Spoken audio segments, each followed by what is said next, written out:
Hi there, and welcome back to the channel. So I feel okay about the drum take. I think it's pretty good.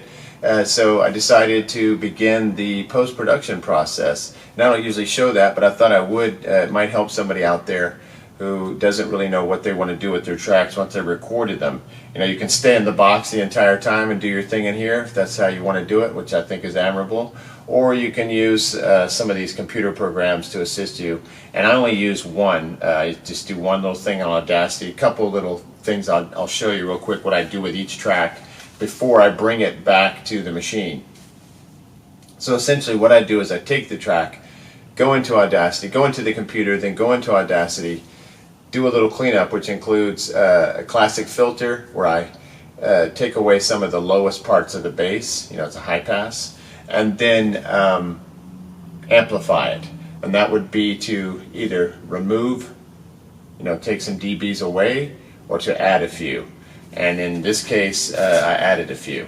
Just a little bit. Sometimes on the snare drum and on the right overhead, I had to go through and sort of do some surgical stuff where I just found certain moments where I hit the drums harder than every other time, bring them down a few, and then you can amplify the entire track so that you don't have these peak moments.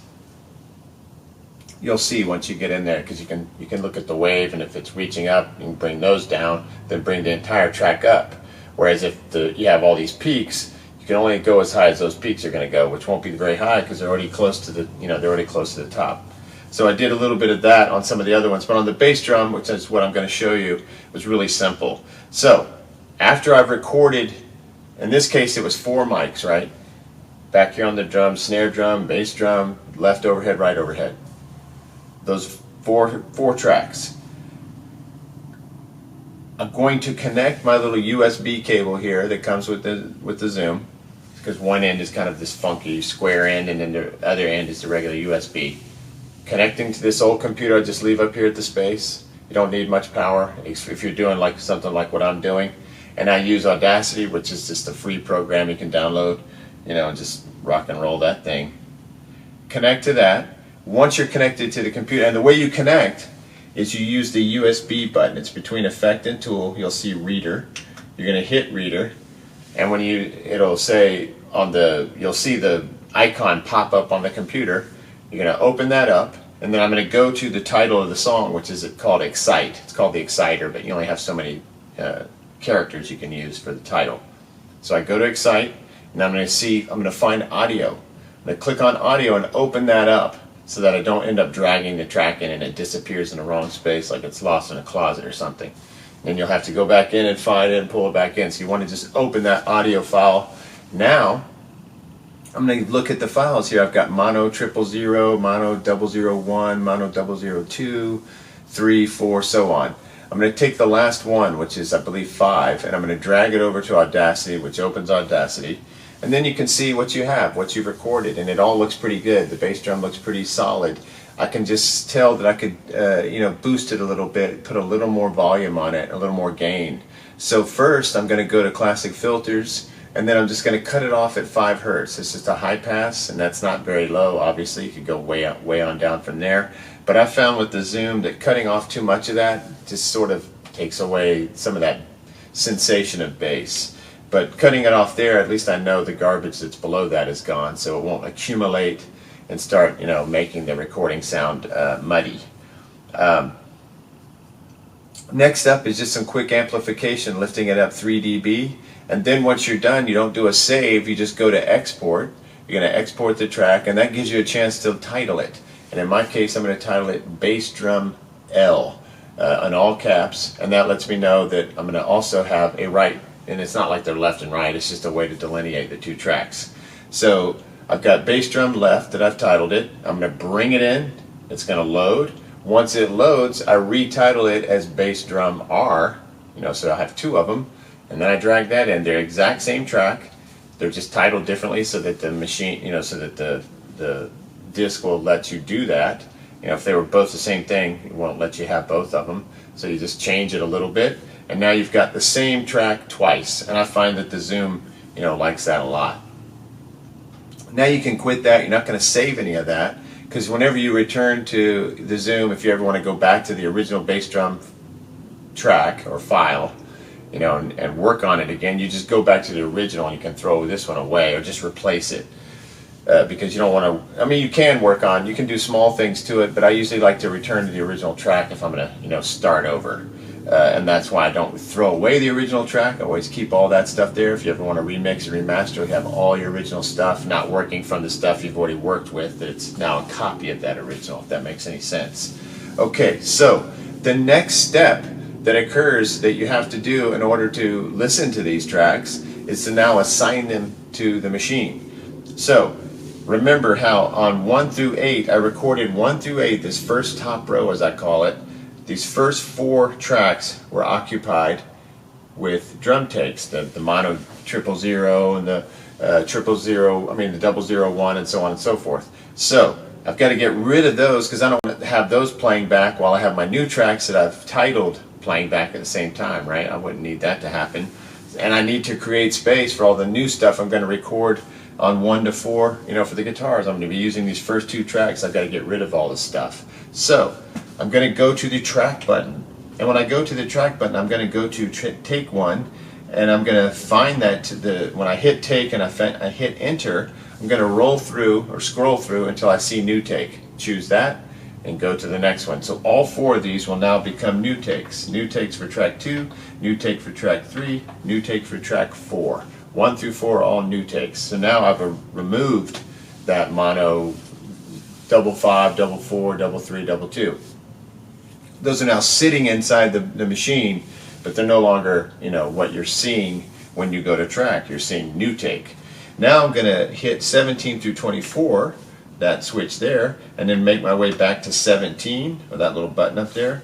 And now I'm going to assign the title tracks that I did on the computer, because as I do each one, I'm gonna assign it. And like I said, each one is doubled. So I have a snare left, a snare L, a snare R. And it's not like they're left and right. It's just like I said, you could call it snare 1, snare 2, whatever you want to do. Then on left overhead left, I've got two left overheads, 2 right overheads, and 2 bass drums. And I got this idea a long time ago when I first got the machine. I went over to the Zoom forum and somebody talked about doubling. They pretty much doubled everything, and since then I've doubled everything too. It just gives a little bit more robustness, fuller sound. I guess it's adding gain all across the board, but it just seems to work. I do it with vocals, guitars. The guitars I record 2 different speakers inside the cabinet, but if I was just recording 1 speaker, I would double it. But I record 2 tracks already of that. But I do it with bass, all the drums, so I end up with 8 tracks of drums, 2 guitars at least, several vocals because I have to double the vocal. So, it helps. Okay, so track 17, I'm going to go to track and I'm going to assign that as snare L. So I go through and find it, then I go to the next one. I'm going to find that one. It's going to be snare R. Then I make my way over to the left overhead left, left overhead right, so on and so forth. Right overhead left, right overhead right, bass drum L, bass drum right. I'm going to continue to fill up all these tracks until the that back row, 17 through 24, is filled with the 8 drum tracks. 4 original recorded tracks and the 4 copies. And that you could put them in any way you want. I just do it this way because if I'm going to pan them, they're sitting together. So if I'm going to pan the left side, say at 40 towards the left, I'm going to take both those tracks and run them to the left, and both of the right tracks and run them to the right. So in that case, that would be tracks 19 and 20 would be panned not hard, maybe 50 to the left, and then 21 and 22 are panned to the right. So that's how you would create that stereo split with the 2 tracks, obviously. Bass drum is usually pretty nebulous. It doesn't matter. It's hard to pinpoint where it is, so I don't worry about that. And the snare drum's the same thing, but if you wanted a bigger spread feel, you could, kind of open them up, and you can do more than 50-50 on the, it's just by ear what you want to feel. Sometimes spreading things out, you lose impact. Right down the middle, you get a lot of impact, but you also miss that wide feeling, that the panning gives you. So it's just a matter of preference. All right, so now the original tracks we recorded, they go into the machine, into the computer, do a couple of, slight modifications to improve them, and you could do way more than what I do, whatever you're into doing, all kinds of stuff is possible. You can press, normalize, EQ, other effects, if you have a heavily affected section or something, you could do that in there. Name the track, save the track, or not save the track, but make a copy of the track on the desktop, drag it into audio, make the copies, because I do doubles of everything, then come back to the machine, make sure we have new takes on all the tracks that we recorded. We can remove those so that those aren't playing at the same time and taking up vital space on the machine, and then assigning on the back row for me, that's where I put the drums, each one of these takes. Now we can do the next step, connecting from the left side of the output, because it's a mono connection. You usually use the left side. If you have a stereo connection, one of them can go out this way, one can go this way. I'm just going to do this one speaker here, just so we'll have a monitor, a playback monitor that you guys can hear at home, just to hear what the recording sounds like. And then I'm going to go to mastering mode. And mastering mode is another really cool element of the Zoom that really makes playback so much better. Just makes your track sound better, more professional. Does a lot of cool instant things to make it just better. Okay, so mastering mode. First thing you want to do is bring down your red fader quite a bit. You don't want to blow your ears up, because you're going to get a huge influx of gain, which could cause your speaker, headphones, ears, whatever, to be damaged, or at least surprise the heck out of you. All right, so you're going to go to the effect button, and then you're going to choose mastering as the algorithm. Now, the patch is number 00 plus alpha. You can use any one you want, but I find this one to be the most usable. Then I go down the input screen, master. Make sure it's in master, otherwise it'll only master for the tracks that are stated, like 1 and 2, 3 and 4, so on and so forth. Edit. When you go to edit, you'll see the 3-band, and the crossovers at 50 on both low and high, and on the synths high, mid, and low, I'm going to put them at 5. And then on the mix high, mid, and low, 5. And you can mess around with this, but I got this idea from the forum, another idea I got from the forum. Okay, then, and it's worked. It likes 5s. All right, the normalizer, gain 0. 3-band EQ, 5s again, level 62. Dimension reso off. If you want to play with that, go ahead. I don't dig that. Patch levels 24, and I don't dig noise reduction either, so that is also off. All right, so all that is off. We've got our fader down so we don't blow ourselves up.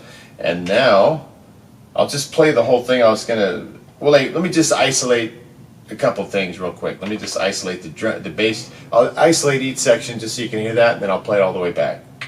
All right, so we'll start with the bass drum. Okay, there's just the bass drum on its own.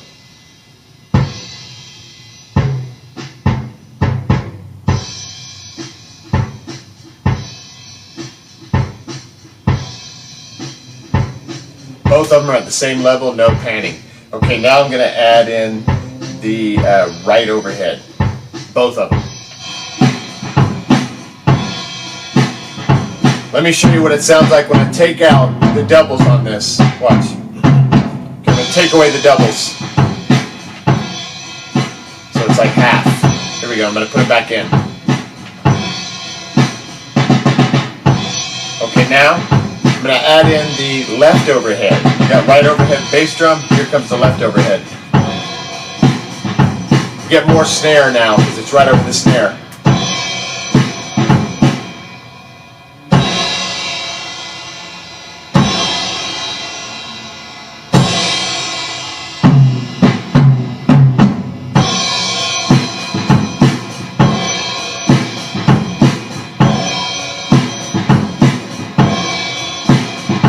Okay, now finally tracks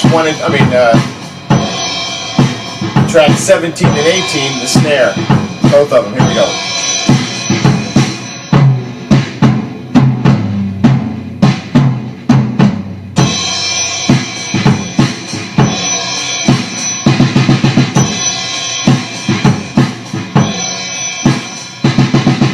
Okay, that's with just the 4 tracks we recorded. This is what it sounds like when you double all of it.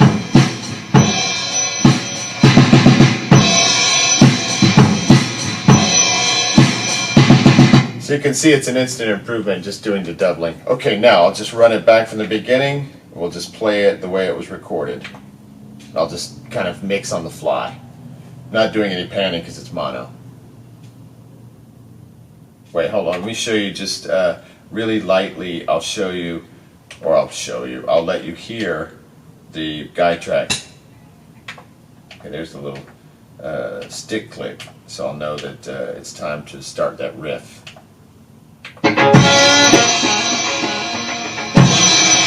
Okay, so you can tell how the song goes with, and it's going to be a little tricky, not too tricky, but lining up the guitar with the drums. All right, here we go. Hopefully you can hear that. It's low.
And there's the decay of the cymbals. I don't know how long I'll go on with that, but I originally had an extra little outro riff on there, and then it went back to the main riff again, and it just started feeling much better to end the song on the. I mean, it ends like this.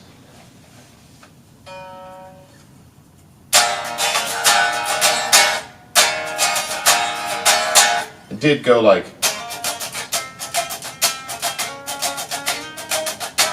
I had this whole thing, and then it went back to the. And it just felt like, you know, you're just marking time, whereas this,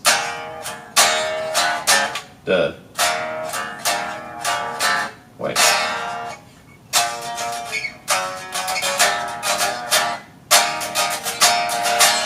There it is. Can't even remember it.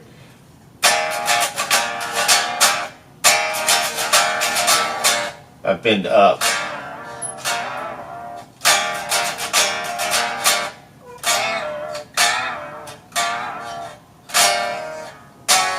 Anyway, I like that ending better. It's a little more, the brevity is just easier to consume.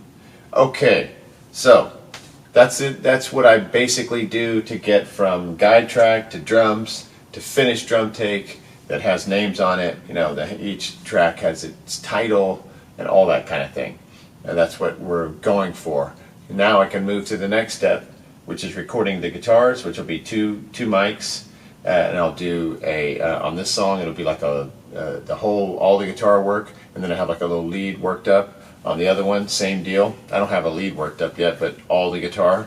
And then it's on to having all the lyrics ready to be able to sing. No, I'm sorry, bass. Once you get past bass, you got to have all the lyrics ready, so I got to get that going. Make sure, because, you know, you'll have like one verse written and go, okay, got a song. Well, you got to have the other two verses written, or however many verses that go in the tune. You got to have everything done and finished. It can't just be a half-baked idea if you're going to start recording. Okay, so hopefully that helps somebody out there. You know, just at least see what I do. You can do something way more advanced. When I'm doing like the most simple, you know, basic recordings, basic post-production, pretty basic. I'm not a lot of complicated programs or anything like that. All right, so let me know if you need help. Reach out. All right, next time.